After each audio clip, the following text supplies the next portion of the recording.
নওজোয়ান ছেলে দুপুর 3টা বাজে বাইরে এসে ভাত খাইয়া রাতের 11টা বাজে অপদার্থ শুধু আড্ডাই দিতেছে, মোবাইল টিপতেছে 8 ঘন্টা। বন্ধুদের আড্ডা, হাসে, লাথি মারে, থাপ্পড় মারে, খাড়াইয়া মতে, মন চাইলে বইয়া মতে, মন চাইলে হাঁটতে হাঁটতে মতে। পাগল, মাথা খারাপ। কেন আসছে, কোথেকে আসছে, কে পাঠাইলো, কেন পাঠাইলো, কই আসলাম আমি, কিচ্ছু জানে না। মনে যা চায় তাই, আমার যখন যা মন চায় তাই। আল্লাহর কসম, কোরআন কারীম আল্লাহ বলছে যখন যা মন চায় সেই মতে যে চলে, আল্লাহ বলেন সে আর কিছু নয়, শুধুই জানোয়ার। আল্লাহ পাক যেটা অনুমতি দিয়েছেন সেটাই করতে পারবে, যেটা অনুমতি দেন নাই তা ছাড়তে হবে।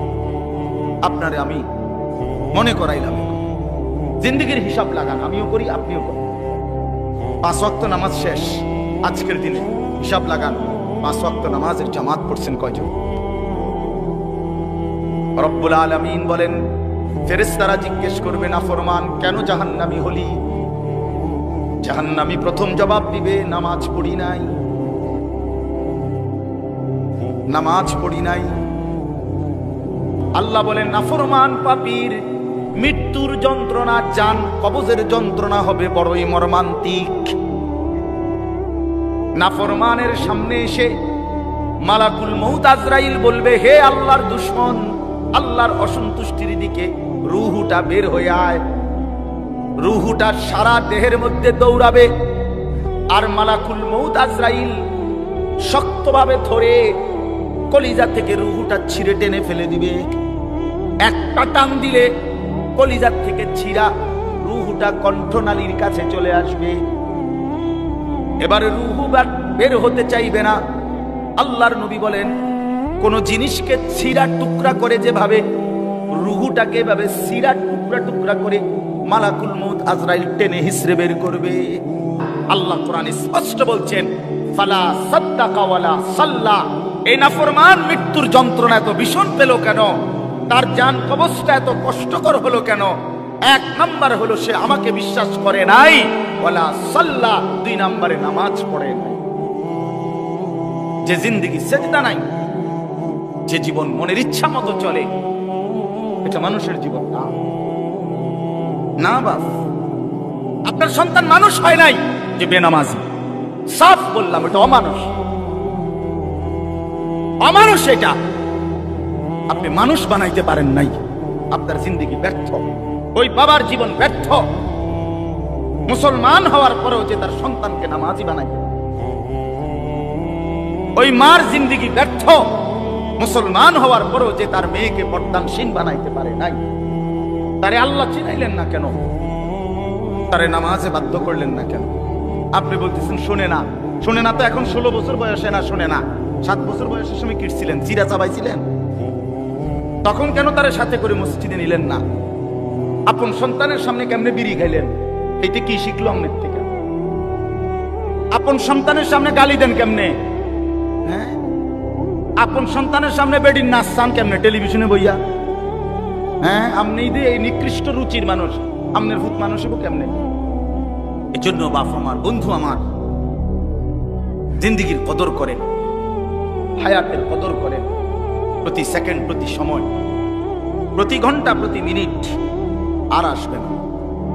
কোন ঘন্টা আর ফিরে আসে না, কোন মিনিট, সেকেন্ড, মুহূর্ত আর ফিরে আসে না। যা চলে যায় তা চলেই যায়।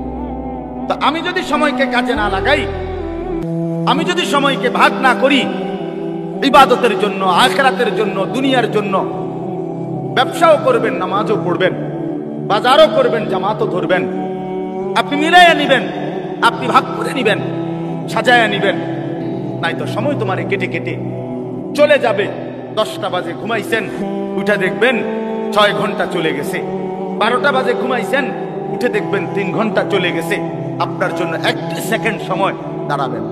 রাতেরও শেষ নাই, দিনেরও শেষ নাই, চলছে মোবাইল, চলছে নাচ গান, নর্তকী, ছবি, জিনা, ব্যভিচার, উলঙ্গ দৃশ্য, খালাস, জিন্দেগি শেষ।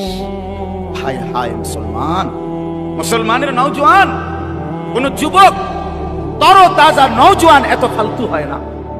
তারে যুবক বলে না বেটা, যার জীবনে কোনো কর্মের উদ্দীপনা নাই, মেহনতের জজবা নাই, ফিকির নাই, দেশ গড়া, মানুষ গড়া, জাতি গড়া, ইসলাম রক্ষা করা, ইমানের জন্য জান কুরবানি করা এমন হিম্মত যার মধ্যে নাই, ওইটা কোনো যুবকে না, এটা বুড়া, এটা অলস, অকর্মণ্য, অপদার্থ ছাড়া আর কিচ্ছু না বেটা। 24 ঘন্টা শুধু তোর বেডি ছাড়া, নারী ছাড়া, নর্তকী ছাড়া, সিনা ব্যভিচার ছাড়া, উলঙ্গ দৃশ্য দেখা ছাড়া রাত কাটে না, দিন কাটে না। তুই একটা পচা গন্ধা মরা লাশ ছাড়া আর কিচ্ছু না বেটা। এই জন্য ভাইয়া আমার, বন্ধু আমার, সবাই মিলে আমরা ভাবা দরকার। চাচারা আপনাদেরকেও বলি, শেষ হায়াত আল্লাহ তাআলা চা দোকানের জন্য দেয় নাই।